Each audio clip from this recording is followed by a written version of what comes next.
about your pocketbook and mine. But wait a minute, it isn't a touch.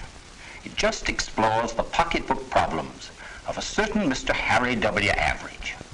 Here he is getting home from work. Hello, darling. Hi.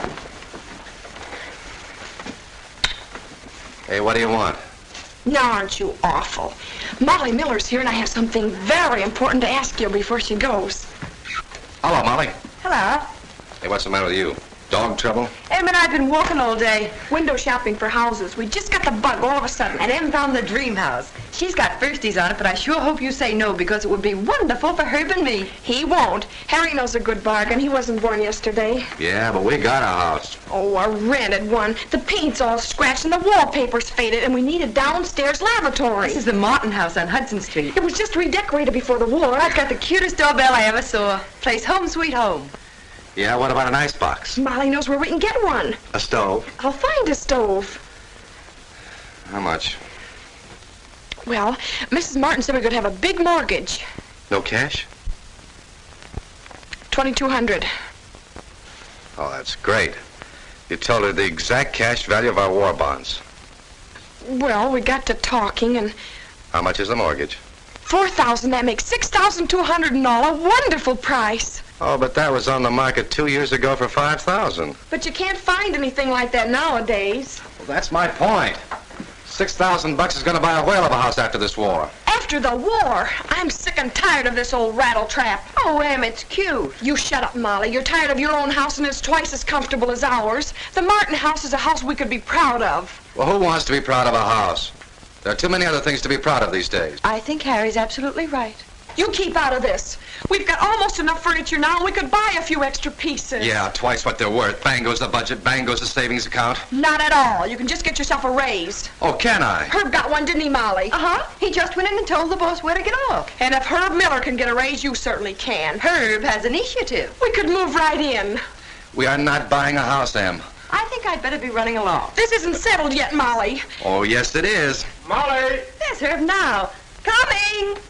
Hello, folks. Well, Molly, I bought it. Bought what? The Martin house. How did you know? Molly telephoned me about it. I just told him to go look at it, Em, before it got dark. I hadn't any idea. Gee, Herb, that's wonderful. Yes, isn't it? You're not mad at me, are you, Em? Harry wasn't going to buy it anyway. No, why not? Because all Harry wants to have is a lot of old bonds. Well, I buy them, too. But I hold them. That's the whole idea. Don't strangle him. Husbands are hard to find these days. Well, I hope you're pleased. I'm not. I'm sorry, I admit all the things you say about this house. It is crummy. But with people living in pub tents and dying in foxholes, on us it's becoming. Very fine sentiment, old man. And a very fine bargain for us. There's only one bargain in the world today, and that's the future. And Emily and I are going to have a big, juicy bite of it. If I have to wring her pretty little neck. Then you are going to ask for a raise? Oh, wait a minute, honey. You don't get a bite of the future by taking an axe and whacking it to pieces. Oh, I give up. Look, Em, I work in a hardware store. Well, I get a raise. The price of nails has to go up a fraction of a cent. Well, the wages of everybody who has got to buy nails has to go up a fraction of a cent. It's a vicious, whatchamacallit. It's an inflationary thingamajig. Well, don't you ever read the papers? We're not hungry, are we? Well, then why discombobulate things with a fraction of a fraction? Listen, dear, get yourself a new needle to change the record. Okay, be funny. But it just doesn't make sense to grab nowadays. What if everybody in the country went around grabbing? It'd be auction night in a nut house, that's what it would be. Sure, I've considered asking my boss for a raise. I've gone in and planked myself right down in front of his desk. But I just couldn't say the words. I got to thinking of some Marine wading in water up to his neck, with bullets whizzing by. Sappy? Okay. But that's how I felt about it. Well, I gotta go upstairs and wash my hands. And I know there's no downstairs lavatory. Hasn't he got any propaganda resistance at all? You leave Harry alone. He's wonderful. Harry wasn't wonderful, of course. He just had a kind of basic common sense. The sound instinct which has been guiding the average American as he paddles his canoe through the swift waters of wartime prosperity. Perhaps with the aid of a magic chart, I can show you why Harry was wise not to take on a new house with all the expenditures it would incur. To begin with, let's take a typical peacetime year, say 1937. In 1937, the total income of the American people after taxes was about $70 billion, and the total production of consumer goods and services was about $63 billion. Not exactly equal, but near enough so they struck a kind of balance. Now let's see what happens in wartime. Let's take 1944. In 1944, the total income of the American people after taxes will be about $131 billion, and total production about $185 billion. It looks as if there would be goods aplenty for all. Now, however, comes the joker. Half that total production, $92 billion worth, will be for war. Guns, planes, ammunition, things for which there is no civilian use, even supposing they could be bought. Now, for all the consumer goods produced in 1944, there are a great many too many income dollars. And as a result of the competition among these income dollars for goods available, there is pressure for the price of everything to go up. As soon as prices go up, wage earners naturally want more money. In some cases, they get it. This makes still more money available for the same limited quantity of consumer goods, and again prices go up. Left alone, this pressure on the scale leads to the kind of inflation we had in this country during and after the last war. We are not going to have a repetition of that, because our nation has set up certain controls, price ceilings, rationing, wage stabilization, higher taxes, war bonds, and so forth.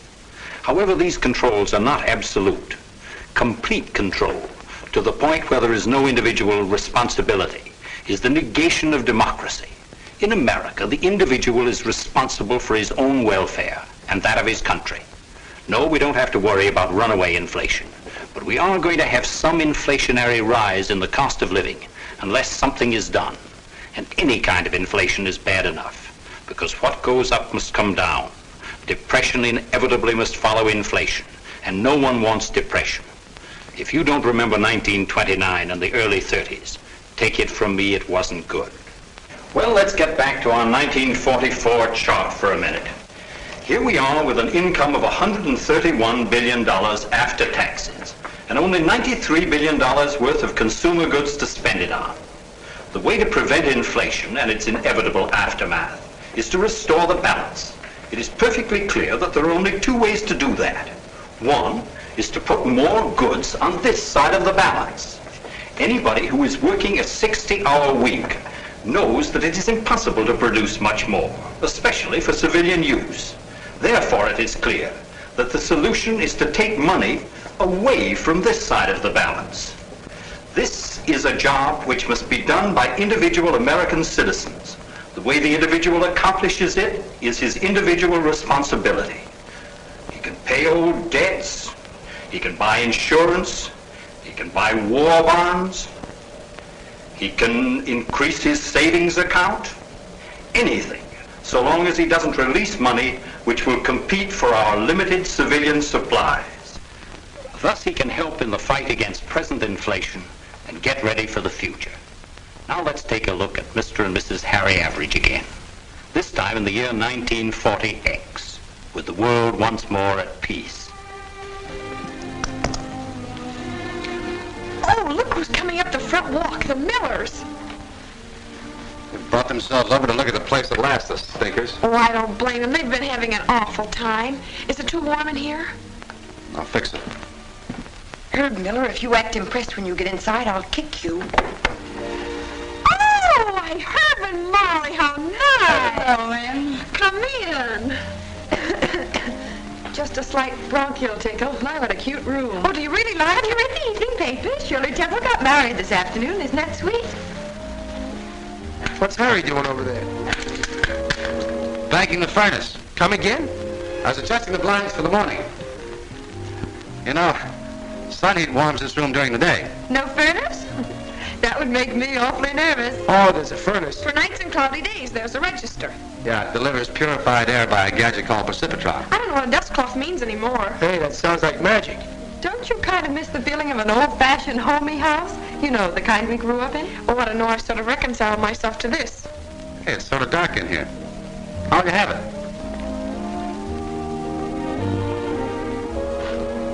Oh, that's too bright.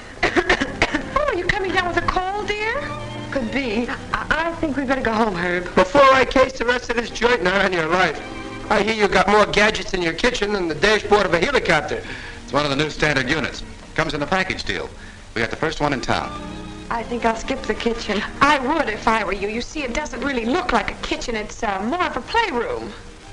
Everything is covered, and when you push back the cover, a light pops on, like in an old-fashioned icebox. Our icebox doesn't need any light because it's made of glass. It's between the kitchen and the dining room, which saves a lot of steps. I kind of like this lazy Susan gadget, which delivers stuff wherever you want. No reaching in like a pickpocket. The cupboards are right above the cooking unit. It's much too doggy to call a stove. Here goes a jar of corn on its way to the double-well cooker. Don't even have to open it. Built-in toaster, of course. The sink is divided in two parts. Half ordinary sink, half disposal unit. The faucet is a vitrolite and works by a pedal so you can keep both hands free. The dishwasher is in the corner. The heat from it dries the dish towels on this rack. The combination oven, pan-frying griddle, and rotary barbecue, get that, is at a convenient height. None of that stooping stuff. This is my butler. Heaven on wheels, I calls him. Silverware, linen, and dishes. No running back and forth from the table. All the food kept piping hot by electricity. And a shelf underneath for all the dirty dishes. It's right handy, honey, right handy. Gotta get a doctor. Oh, a doctor wouldn't do any good. It's just plain envy, and I've got to let it out or bust. Atta, baby. I love this house. I absolutely love it. I think it's the sweetest house I ever saw. Well, cheer up, Molly. Maybe we'll have one like it ourselves someday. If we ever get Mrs. Martin paid. Sure you will. Not that it matters. The house is just the trimmings. The real comfort a guy gets these days is the feeling that everything is on a pretty solid basis for everybody. None of that roller coaster stuff like after the last war that lets you down with a dizzy drop. That's right. And it's thanks to men like Harry. Why, Molly! I mean it, men with vision. Just think of that old mausoleum Herb foisted off on me. That fixed it. Hey, what are you doing? You're supposed to take off your shoe before you kick a lady, aren't you?